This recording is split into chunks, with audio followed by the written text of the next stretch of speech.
C'est bien beau de dire aux femmes, n'envoyez pas vos nudes, ne faites pas ci, mais lorsqu'il s'agit de logiciels malveillants pour surveiller ces femmes-là à leur insu, c'est pas la faute des femmes en fait.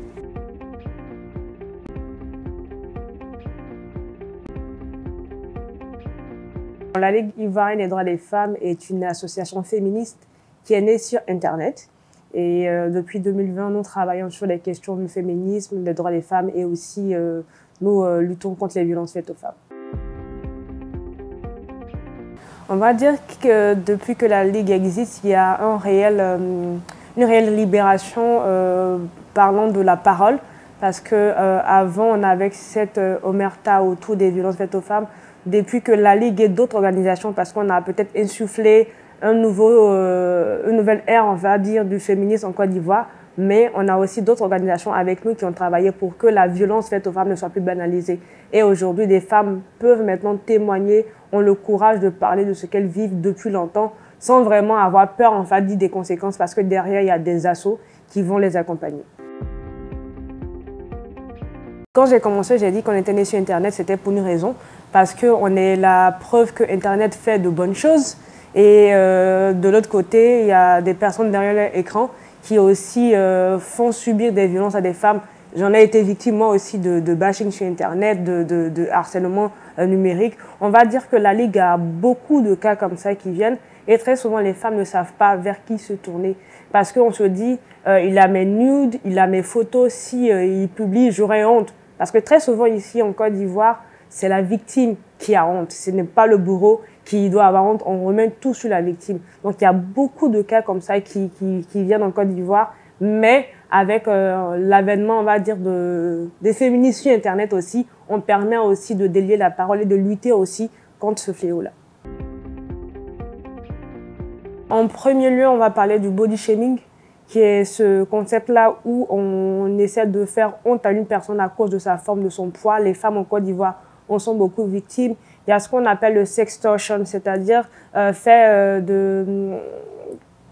un chantage en fait. Lorsqu'on a des photos d'une personne, on a des informations privées d'une personne, il y a aussi ça. Et avec l'avènement de l'intelligence artificielle, il y a beaucoup de ce phénomène-là qui s'appelle le deepfake, où on essaie de toucher les photos, retoucher les photos, mettre la tête d'une photo de quelqu'un sur un autre corps et tout. Et il y a beaucoup de cas comme ça qu'on a reçus au niveau de la Ligue, et surtout sur les jeunes femmes et même les femmes âgées, parce qu'elles ne savent pas en fait comment se protéger contre ça. Peut-être dans un élan peut-être de folie, il y a un nude qui est parti chez le partenaire et derrière le partenaire se permet de partager à ses amis et après ça devient un peu, ça prend une ampleur. On a tous vu ici le phénomène Balthazar ici qui est sorti, où des vidéos ont été divulguées, c'est dans le cadre privé, et ces cas-là se retrouvent aussi ici en Côte d'Ivoire.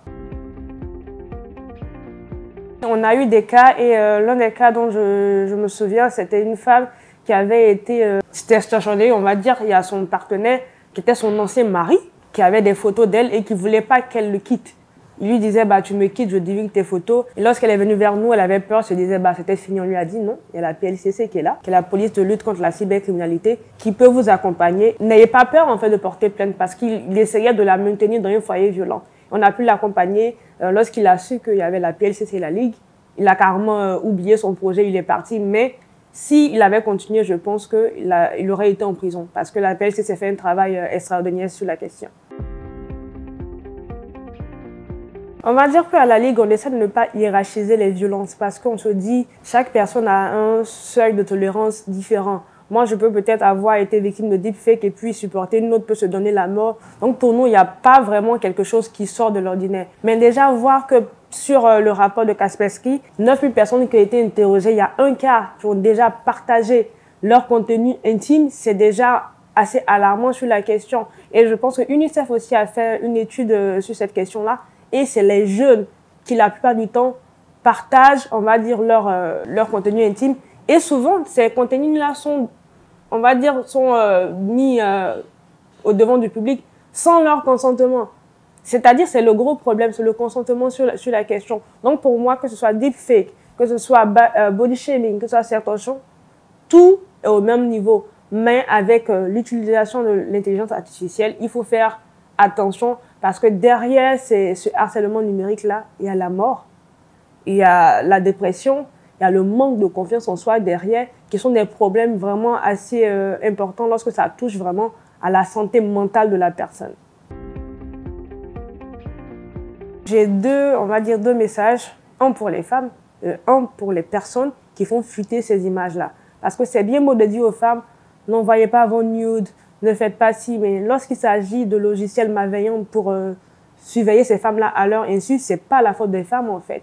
Donc déjà, pour mes sœurs, pour mes petites sœurs, c'est déjà de faire attention à ce que vous partagez. J'ai une phrase, je dis toujours, Internet n'oublie jamais. Lorsque vous avez un téléphone, un ordinateur, ce qui sort est forcément quelque part, peu importe si tu as effacé ou pas. Donc déjà, faire attention à ce qu'on partage et aussi s'armer, on va dire, de logiciels pour se protéger en fait. On a plein de logiciels aujourd'hui qui interviennent sur la protection des appareils et Kaspersky, je pense que travaille sur cette question-là. On peut le faire. Et à l'endroit des autres personnes, des autres jeunes, j'appelle tout le monde à la responsabilité numérique. C'est-à-dire, je ne suis pas obligée de partager une publication où on est en train de harceler quelqu'un. Je ne suis pas obligée de commander des vidéos de nudes de quelqu'un parce que ça ne me concerne pas. Je ne suis pas obligée peut-être de fouiner dans le téléphone de ma partenaire ou de mon partenaire avec un logiciel. Si je n'ai pas confiance, je quitte la relation parce que s'il y a surveillance, s'il n'y a pas de la confiance, derrière, le harcèlement va conduire peut-être à la violence physique et peut-être au féminicide.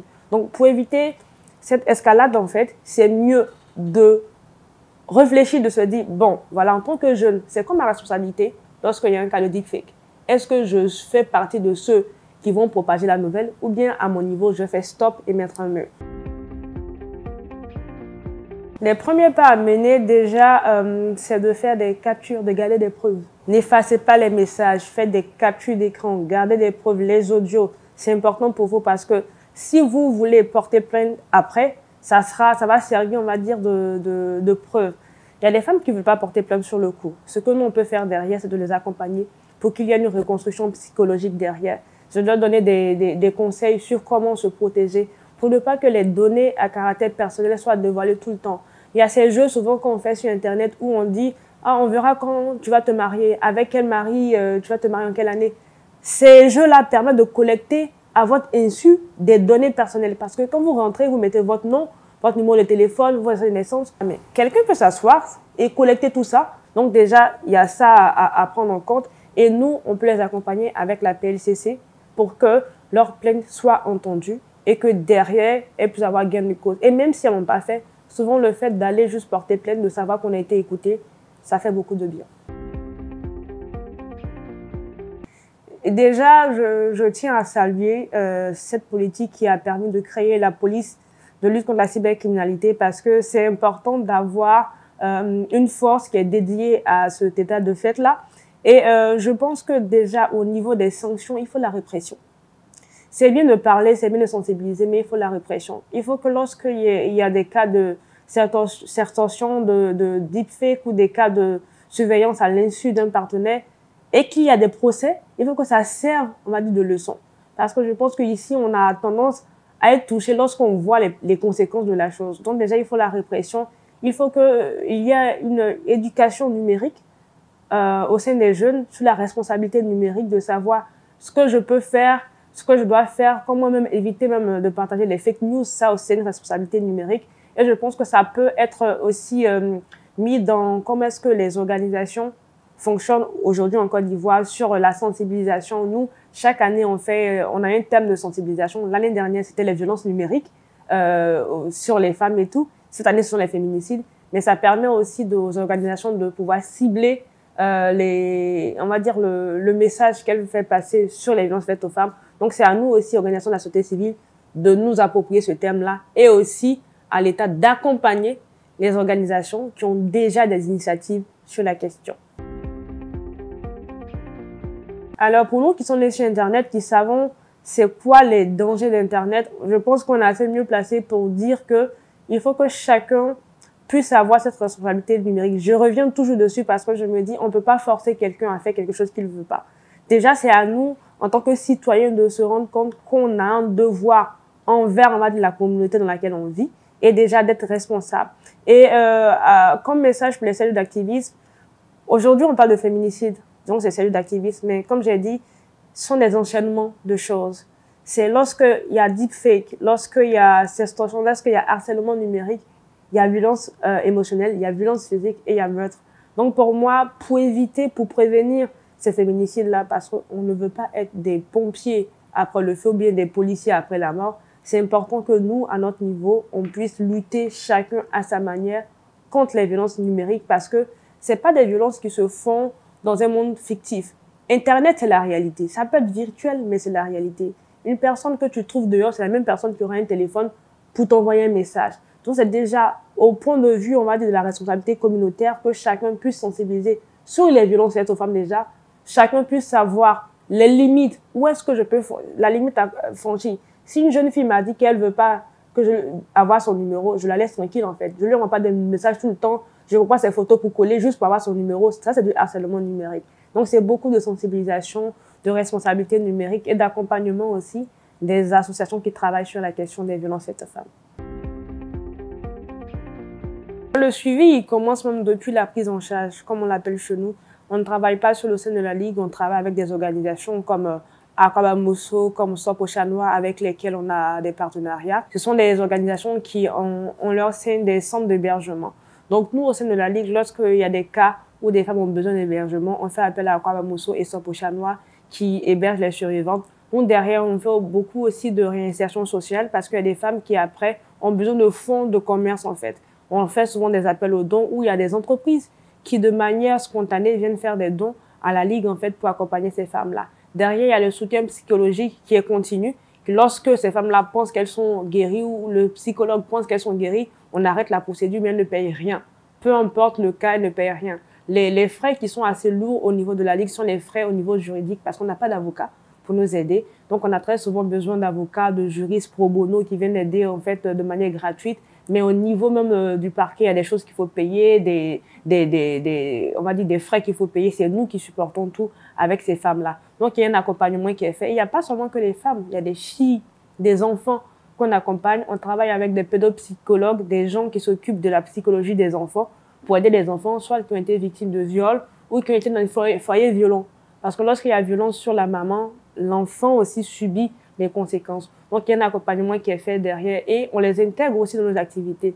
Très souvent, on a des activités récréatives, des brunchs, des after-work. On invite les survivantes à participer avec nous parce que notre slogan au sein de la Ligue, c'est pour qu'elles ne soient plus jamais seules. Et on travaille chaque jour avec des associations sœurs pour que ce logo-là soit matérialisé. Donc, comment est-ce qu'on travaille avec ces femmes et ces filles-là? Au niveau de la Ligue, depuis notre création, on a pu aider plus de 2500 femmes. Comme les 2500 femmes sont des femmes qui ont pu bénéficier de notre accompagnement, que ce soit psychologique, juridique, réinsertion sociale et même dans les villes de la Côte d'Ivoire avec les sensibilisations. Mais pour 2023, les femmes qu'on a suivies, c'est-à-dire depuis l'appel téléphonique ou le message sur WhatsApp ou sur Facebook jusqu'au procès, on a eu 120 femmes qui ont été suivies. Mais à la Ligue, c'est minimum 10 cas par jour. Quand je dis 10 cas par jour, c'est-à-dire il y a les cas de viol dedans, de garde d'enfants, de divorce, de violence conjugale, de violence psychologique par jour qu'on essaie de gérer avec l'équipe et on est majoritairement bénévoles au sein de la Ligue. C'est important de le dire parce que très souvent on nous demande des comptes. C'est important de nous soutenir aussi, de voir que ce qu'on fait, on le fait avec le cœur pour les femmes. On a aussi aidé 2 coopératives en Côte d'Ivoire. On a créé une coopérative avec des femmes à Chiboufla, dans la région de Vavois. On a une autre qui est à Boisseau, dans le petit village de Yapokro. Ce sont des femmes avec lesquelles on travaille pour lutter contre, on va dire, la violence économique, surtout sur l'accès à la terre. Parce qu'elles n'ont pas accès à la terre là-bas. Et avec nos partenaires, on a essayé d'acheter des terrains pour elles, pour qu'elles puissent faire leur plantation avec des méthodes, on va dire, écologiques. On travaille avec des enfants. On croit que la génération qui va tout changer, ce sont eux. Et on a des bibliothèques à Bobo. On travaille aussi à Grand Bassam et à Sekensi avec des pépinières. Nos pépinières à nous sont des jeunes filles à qui on apprend à connaître leurs droits pour qu'elles soient les leaders de demain. Si vous voulez vous investir avec nous pour les 16 jours d'activisme, venez à nos 2 marches contre les féminicides à Grand Bassam le 10 décembre et le 14 décembre à Abidjan. Le contact, le 0707 36 61 64. Et vous pouvez nous suivre sur nos pages Facebook, Twitter, LinkedIn et Instagram. Le mail, c'est laligue2020@gmail.com.